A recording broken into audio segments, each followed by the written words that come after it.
Je vais parler de ces méthodes électriques et électromagnétiques, mais en fait le panorama sera relativement restreint parce que par manque de temps, et puis c'est un champ en plein développement.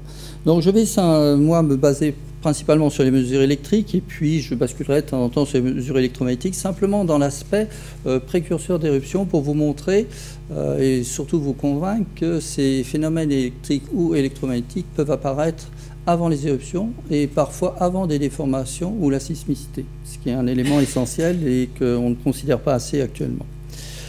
Et pour débuter, par ce tableau qui vous décrit les 15 plus grandes catastrophes qui ont lieu ces 30 dernières années. Dans cette liste, on constate qu'il y a effectivement des pollutions par les nappes de pétrole, qu'il y a des tornades aux États-Unis, qu'il y a eu des inondations terribles. Mais quand on regarde l'ensemble, en fait, sur ces 15 plus grandes catastrophes, 6 viennent de séismes et une d'éruption volcanique sur ces 30 dernières années. Donc il faut bien penser que dans ces catastrophes, qu'elles soient d'origine humaine ou naturelle, les catastrophes dues au séisme et aux éruptions volcaniques sont excessivement importantes.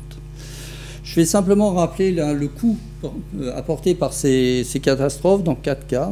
2 pour les séismes. Naturellement, vous connaissez le séisme de Tokuoku, qui a eu lieu au Japon et qui a engendré un tsunami dont les vagues ont atteint 40 mètres de haut. Et c'est la conjonction entre ce séisme et ce tsunami qui a détruit partiellement la centrale de Fukushima, avec toutes les conséquences que vous savez. Mais le coût réel de cette catastrophe, qui n'est pas terminée, a été de 18 500 morts, 3 000 disparus et 500 000 habitations qui ont été plus ou moins détruites. Et le coût réel est estimé à 300 milliards. Il n'y a pas besoin d'avoir un tsunami pour faire des dégâts monumentaux. Il faut se rappeler du séisme de Sichuan au centre de la Chine en 2008, et il y a eu 70 000 morts et le coût a été estimé à 150 milliards. Pour les volcans, en fait, il y en a à peu près 1300 qui sont recensés sur la Terre et qui sont rentrés en éruption dans les 10 000 dernières années. Et sur ces volcans, à peu près 850 millions d'habitants vivent soit sur ces volcans, soit sur les pentes de ces volcans. Donc on considère qu'il y a 550 volcans dangereux qui peuvent entrer en éruption et qui peuvent être la cause de catastrophes importantes. Donc moins d'un quart de ces volcans, voire un cinquième de ces volcans, est réellement équipé de systèmes de surveillance au sol qui sont susceptibles de détecter et de suivre un regain d'activité, même si ce n'est que dire il va se passer quelque chose. Et donc on le comprend bien que de fait, les coûts économiques, humains, sociétaux peuvent être considérables sur ces volcans. Un seul exemple où il y a eu des victimes, c'est l'éruption du Nevado del Ruiz. On savait qu'il y avait une éruption qui se préparait, les glaciers fondaient en surface à l'aplomb du volcan. Rien n'a été fait, les 3/4 de la ville d'Almero a disparu sous les coulées de boue. Et la catastrophe a représenté 20% du PIB de la Colombie. Il n'y a pas besoin d'avoir des victimes pour avoir des coûts monumentaux. Il faut voir le volcan islandais qui a été la cause de perturbations du trafic aérien en Islande, parce que les panaches de cendres se sont dirigés vers l'Est jusqu'à la Russie, et le coût a été de à peu près 7 milliards pour un mois. Si on essaie de simplifier au maximum ce que l'on sait sur les séismes et les éruptions volcaniques, et ce qu'on peut en déduire, sur les séismes, les failles actives, elles peuvent être présentes sur des milliers de kilomètres. Donc il est excessivement difficile de surveiller ces milliers de kilomètres. Et c'est une des raisons pour lesquelles on ne parvient pas vraiment à faire du monitoring correct sur ces failles. Par contre, des signaux précurseurs, il en existe, mais ils sont aléatoires, ils ne sont pas systématiques, et on n'arrive pas du tout à les corréler d'un séisme à l'autre. Donc les mécanismes sont de fait peu connus, mal connus, et on n'est pas capable d'en déduire une méthode de prévision fiable. Donc, a posteriori, après des séismes, on dit oui, tel paramètre a varié, il se peut qu'il ait été engendré par un effet précurseur. Le constat est totalement différent pour les éruptions volcaniques, à savoir que les volcans sont bien circonscrits, et si on se cantonne à une surface de 20 km par 20 km, on est à peu près sûr de savoir ce qui peut s'y passer si on y travaille. La plupart du temps, les signaux précurseurs aux éruptions volcaniques existent, quels qu'ils soient sismiques, de déformation, gazeux, de variation de niveau d'eau, mais il en existe. Et c'est assez systématique, suivant la nature du volcan, sa structure évidemment, puisqu'il faut en tenir compte, et les mécanismes sont de fait connus.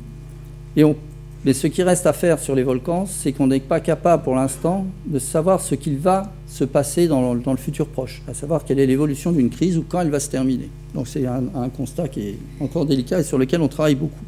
Mais en tous les cas, une surveillance continuelle d'un volcan, si elle est faite par des réseaux denses et de façon continue par du personnel expert, je dirais, peut permettre de prévoir une éruption volcanique.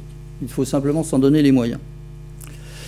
Aujourd'hui, donc, moi, je vais parler de l'électromagnétisme, de l'électricité. Donc, il y a d'autres méthodes, naturellement, qui contribuent fortement à la surveillance des volcans, de la sismicité. Dès qu'on a une rupture dans le sous-sol, on le ressent, et c'est assez facile de comprendre ce que ça veut dire. Une déformation du sol, c'est aussi assez simple à le ressentir, à le visualiser. Ça se déforme parce qu'il y a une surpression, des contraintes qui s'exercent dans le volcan. On le comprend bien. Par contre, quand il s'agit de phénomènes électriques ou électromagnétiques, on n'a pas cette sensation, ce sens de la physique de ces phénomènes, et c'est beaucoup plus délicat à les ressentir, à les mettre en œuvre et à comprendre comment il faut faire pour les mettre en évidence et les surveiller. Donc mon but simplement, c'est de vous montrer une méthode simple, celle du potentiel spontané, sur lequel on a travaillé quand même pendant des années sur différents volcans, de montrer qu'avec une simple cartographie et des mesures au sol, on est capable d'avoir des informations sur une activité pas trop superficielle, sur des systèmes hydrothermales, sur des circulations d'eau.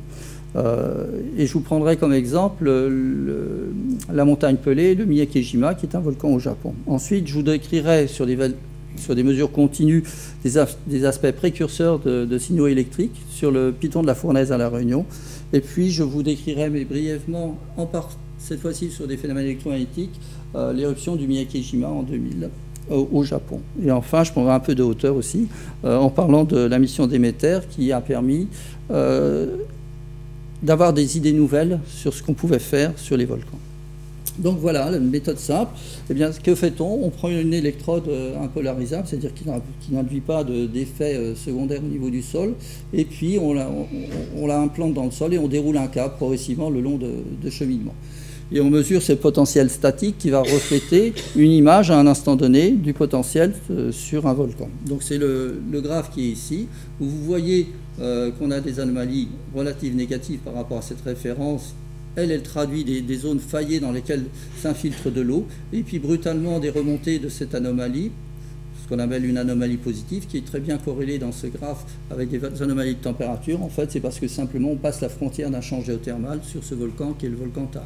Le deuxième point qui est important, malgré ce genre de mesure au sol qui semble assez simpliste, on retrouve la même morphologie des signaux 2 ans après. Donc en faisant un travail cette fois-ci sérieux et en regardant bien ce qui se passe, on peut avoir une évolution, savoir quelle est l'évolution de l'activité des circulations d'eau ou des champs géothermaux au cours du temps. On peut étendre naturellement ces profils sur un cheminement à une cartographie complète en fermant les boucles et en s'assurant qu'on a des potentiels égaux à 0 dans les fermetures de boucles. Et on applique ça à différents volcans. Ici, la montagne Pelée de Martinique, qui est inactive depuis 1932, où on a pris la référence le long de la mer, et on voit qu'on a en bleu une anomalie négative, complètement négative, sauf cette petite anomalie positive, je ne la décris pas. Ce qui est important de voir, c'est que l'anomalie négative, et ici, se creuse à mesure qu'on monte en altitude. C'est simplement parce que l'infiltration d'eau va à l'intérieur du volcan et que normalement, on devra avoir un minimum d'anomalies à l'aplomb du volcan. Mais celle-ci est perturbée simplement par la présence des calderas sommitales qui induisent des contrastes de résistivité et qui modifient les circulations d'eau. Et à partir de ça, on peut en déduire certaines structures, et les circulations, où sont les nappes phréatiques à l'intérieur du volcan. À l'opposé, je dirais, on peut passer à un volcan où il existe un système hydrothermal, c'est-à-dire qu'on a un réservoir magmatique quelconque qui va permettre au fluide magmatique de s'échapper vers la surface, et puis il y a une recharge de du volcan par des eaux météoriques ou des infiltrations venant de la mer de façon externe. Et ce système, cette interaction va donner lieu à des cellules de convection dans lesquelles on va avoir de la circulation d'eau. Et cette fois, on voit sur ces volcans des anomalies négatives à mesure qu'on monte sur le volcan loin du sommet. Par contre, une anomalie positive dans la partie à l'aplomb du volcan. Et c'est le cas du Miyake-jima. Et sur ce volcan, on a vu les évolutions de cette cartographie au cours du temps. Donc on passe d'une anomalie négative, en rouge ici, à progressivement une anomalie positive en son centre, lorsqu'on a des systèmes hydrothermaux présents dans les volcans et qui sont perturbés par les structures, par les différentes circulations d'eau. Il faut savoir que les anomalies que l'on a ici peuvent atteindre jusqu'à 2 volts, donc ce qui est relativement important, et on est capable, quand on fait des cartographies, de retrouver des anomalies de la dizaine de millivolts. Naturellement, ça ne suffit pas quand on veut faire de la surveillance, et il faut passer aux mesures continues. Et dans ce cas, on est capable d'aller jusqu'à 10 microvolts en résolution. Et j'ai enlevé une diapositive qui vous montrait un peu la séquence sur plusieurs années du champ électrique en 5 stations sur 2 composantes horizontales, nord-sud et est-ouest, sur le piton de la Fournaise, en des stations indépendantes. Et après 4 ans et demi de calme, la Fournaise est rentrée en éruption le 9 mars 1998. À partir de ce point-là, il y a eu des fissures ouvertes, mais l'effusivité s'est propagée à partir du piton Kapor et Kraft. Ce qu'on voit naturellement au moment de l'éruption qui a lieu là, c'est des très belles anomalies, c'est facile à voir, 2 volts, pas de problème. Mais ce qui est plus intéressant ici, c'est les anomalies qui précèdent. Et ces anomalies, on les voit en plusieurs stations, ces stations encore une fois indépendantes, et bien avant la sismicité. Et on les voit jusqu'au jour 44, d'après les dernières études, mais qui ne sont pas sur ce graphe. Ce qui est important de voir, c'est qu'à cette époque-là, la sismicité a montré que le magma était encore à moins 6 km sous le sommet 35 heures avant l'éruption, c'est-à-dire en fait ici. Et que les déformations ne s'étaient pas encore produites. On peut le voir ici sur ce graphe où on compare à la fois les composantes du champ électrique dans ces stations qu'on a vues auparavant, où on a ces belles anomalies ici, et les déformations en différentes stations du volcan. Et on voit qu'effectivement, avant que la sismicité profonde soit vraiment enregistrée, on a ces anomalies du signal électrique. L'amplitude, naturellement, dépend de la localisation des stations par rapport aux fissures et surtout aux futurs points d'effusivité. Et ici, il n'y a rien en déformation. Il faut attendre effectivement que le magma arrive presque à la surface, à moins de 2 km sous le sommet, pour qu'on voit les déformations apparaître et de façon parallèle des signaux électriques. Et ces signaux électriques sont relativement intenses ici. Et de la même façon qu'en déformation, où finalement on cherche à repérer la source de déformation par triangulation, eh bien on peut s'amuser à le faire avec le signal électrique. On regarde sa polarisation horizontale et on voit, alors qu'elle devrait être constante, une forte évolution de sa polarisation le jour de l'éruption, c'est-à-dire lorsque le magma migre dans les derniers kilomètres vers la surface. Et outre ça, eh bien, ce problème de triangulation sur la fournaise pour cette éruption a montré qu'on était approximativement en accord avec les mesures de triangulation de déformation pour pointer le lieu où s'est produite l'éruption elle-même. Donc on a un aspect sur la fournaise qui était très positif, à savoir qu'on a des signaux électriques qui précèdent, et jusqu'à 15 jours avant l'éruption, et puis bien avant les déformations et même la sismicité profonde. Et c'est un dernier graphe sur lequel on travaille actuellement, où on travaille en parallèle à la fois avec cette fois-ci le champ électrique et le champ magnétique. Vous savez qu'il y a une relation linéaire, c'est la magnétotellurie. Ça donne lieu à un calcul de la résistivité électrique du sous-sol, qui dépend de la fréquence des variations qu'on étudie. Et il faut se remettre qu'on est en 98, donc on n'a pas des données pas trop bonnes et pas sur toutes les fréquences. Mais pour cette station qui était proche du lieu d'effusivité, entre 96 et 2000, eh bien, on a une remarquable constance de cette résistivité sur ces 4 ans, sauf au moment de l'éruption de 98. Et cette décroissance de la résistivité apparaît 7 jours avant l'éruption. À l'intérieur de l'éruption, il y a des phases d'évolution qui sont en fait, semble-t-il, liées à l'activité du trémor, c'est-à-dire à l'effusivité et au débit de la lave. Mais ça, c'est à étudier un peu plus en détail. Donc, autrement dit, si on passe à un schéma rapide sur la fournaise, on part d'un c'est un magma qui est profond, qui va s'infiltrer à travers un chenal, qui va se retrouver stocké ou bloqué sur un réservoir magmatique qui peut être profond. Et à partir de ce schéma-là, lui peut donner des effets, soit thermomagnétiques, soit piézomagnétiques. C'est-à-dire thermomagnétiques parce que le magma va désaimanter les roches qu'il croise sur un certain volume, donc on est capable de le voir en surface, soit des effets piézomagnétiques, simplement parce qu'il se fraye un chemin à travers les roches encaissantes et il va produire des contraintes. Et au-delà de ce réservoir magmatique, puisqu'on a des zones fissurées, eh bien, on va avoir des variations de la résistivité plus superficielles et naturellement des signaux électriques et magnétiques, puisqu'on ouvre des micro-fissures vers la surface, et c'est le schéma finalement qu'on voit, sachant qu'on n'a pas cette chronologie forcément, mais on peut avoir des signaux électriques et magnétiques en premier, superficiels. Et j'en parlerai à la fin. Passons au Miyakejima. Alors sur le Miyakejima, c'est un volcan donc au Japon sur lequel on s'attendait à avoir des éruptions fissurales puisqu'elles étaient régulières entre 1940, 62, 83. Donc on s'attendait en 2003 à avoir une belle éruption soit sur cet axe fissural nord, soit sur l'axe fissural sud. Ça ne s'est pas du tout produit comme ça et on avait établi un certain nombre de réseaux en coopération avec les collègues japonais. Et là encore, la sismicité et les déformations ne se sont produites qu'à partir du 26 juin 2000. Sous le volcan, et elle a migré, cette sismicité, rapidement dans la nuit, pour donner une petite éruption sous-marine le 27 juin au matin. On ne savait pas l'heure puisqu'on l'a découverte quand il faisait jour.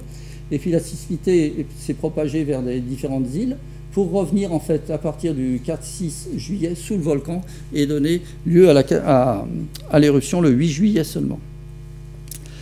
Ici, donc, je passe sur les signaux électriques parce qu'on en observe avant l'éruption aussi, de la même façon que la fournaise. Mais ce qui est un peu nouveau ici, c'est la magnétotellurique.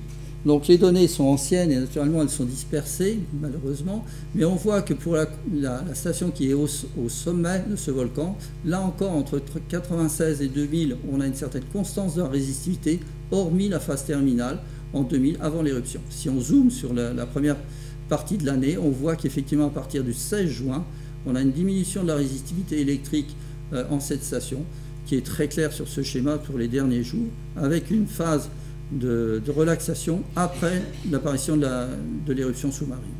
Donc là encore, la résistivité électrique a évolué bien avant l'éruption. On observe de la même façon ce phénomène de variation, de décroissance de la résistivité, cette fois-ci sur la zone fissurale, jusqu'à un mois avant l'éruption sous-marine, mais qui n'a duré que quelques heures. La vraie éruption a lieu le 8 juillet. Donc vous voyez encore qu'on est capable de voir d'avoir un aspect précurseur en étudiant soit le signal électrique, soit le signal électromagnétique. Malheureusement, on a perdu nos stations à cette époque-là, donc on n'a pas pu les relever. Il a fallu poursuivre avec les données magnétiques qui ont montré qu'effectivement, il y avait une accélération des phénomènes et qu'il allait y avoir une éruption catastrophique.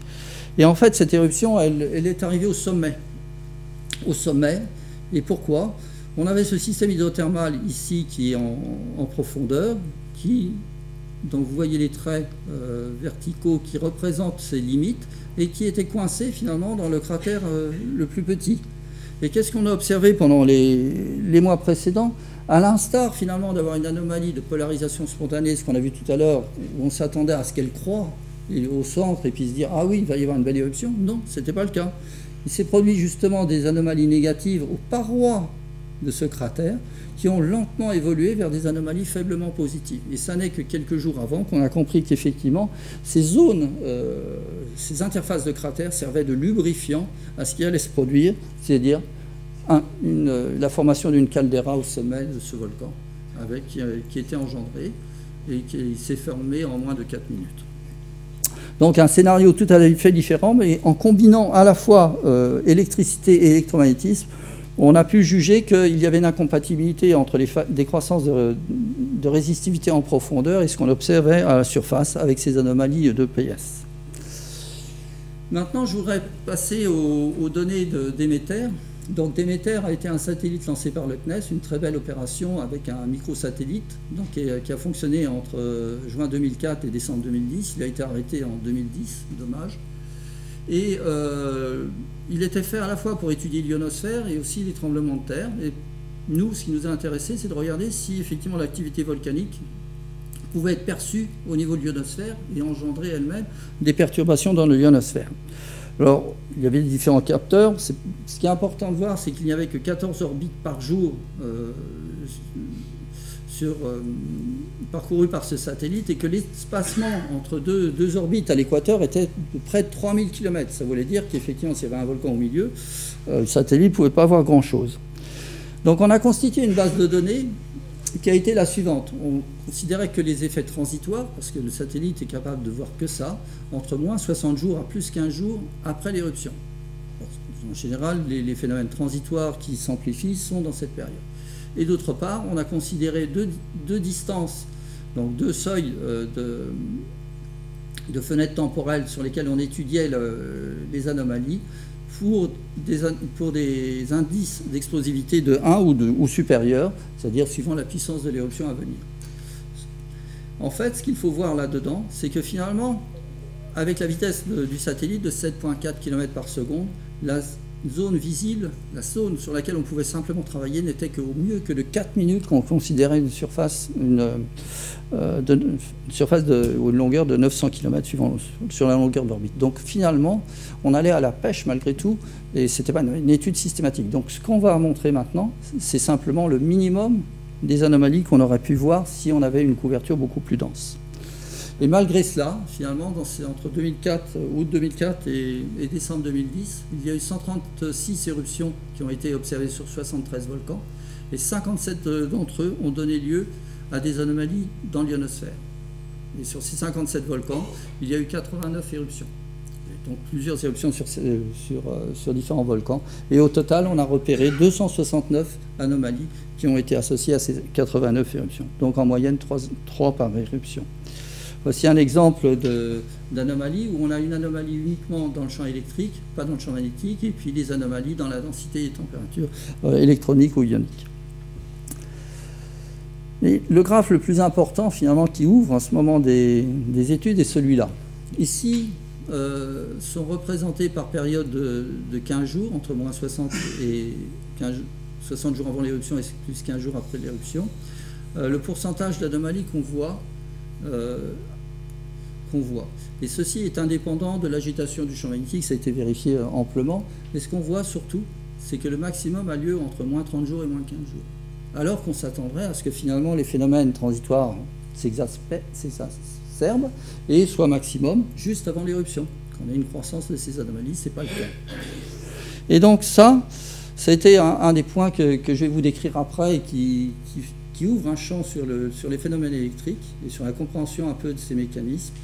Et l'autre point qui était plus habituel, c'est-à-dire que plus le volcan va présenter une activité forte, et plus on rencontre d'anomalies au-dessus de celui-ci. Donc ça, c'est pas un problème. Donc pour comprendre ce problème d'anomalie qui a lieu entre moins 1 mois, moins 15 jours, naturellement, c'est pas fixe, il faut revenir à ce qu'est un volcan réellement. Et je crois que l'idée est ancienne finalement, et qu'elle réside dans ce petit graphe. Un volcan, c'est une machine complexe, où pendant des années, voire des centaines d'années, il est soumis à des fortes perturbations, qu'elles soient d'origine thermique, des flux thermiques, qu'elles soient d'origine hydrique, qu'il y ait des dégazages, des recharges en eau. Donc on fatigue ce volcan mécaniquement. Et on va ouvrir lentement des micro-fissures. Ces micro-fissures, elles vont être de la taille d'un dixième de millimètre à quelques dizaines de centimètres. Et c'est là-dedans qu'on va avoir ces perturbations qui vont être créées par tout notre réseau interstitiel. Et dans cette période qui peut durer des dizaines d'années, voire des centaines d'années, on le traduit par un état de fatigue mécanique. Lorsqu'on passe à un état d'état dynamique, c'est-à-dire que où les processus vont s'activer, c'est-à-dire cette fois-ci le magma va rentrer, où on a une forte surpression, où on a une exsolution du magma dans la chambre. Dans ce cas-là, on va avoir une accentuation des phénomènes et des phénomènes transitoires qui vont apparaître juste à la limite entre l'état de fatigue et l'état dynamique, qui correspond à un mois, globalement, ce qu'on voit en déformation, en sismicité ou ce genre de choses. Et c'est pour ça qu'à ce moment-là, on commence à voir des phénomènes électriques ou électromagnétiques, mais de façon éparse, pas vraiment corrélés les uns aux autres. Elles auront lieu, pas forcément au centre, mais sur les parois des cratères, parce que justement la fissuration est plus forte là. Et ça n'est que quand on passe dans l'état dynamique, finalement, qu'on va avoir une cohérence dans les signaux et une amplification de ces signaux électromagnétiques et qui vont aussi se corréler avec tout ce qui est sismicité et autres. Donc la conclusion, je ne la ferai pas, simplement j'ai mis cette diapositive qui vous donne un peu l'ordre des prix, je dirais, sur entre le coût des catastrophes naturelles, le coût de la science qu'on peut faire et de ce qu'on pourrait faire au-delà, derrière ces montants. Merci.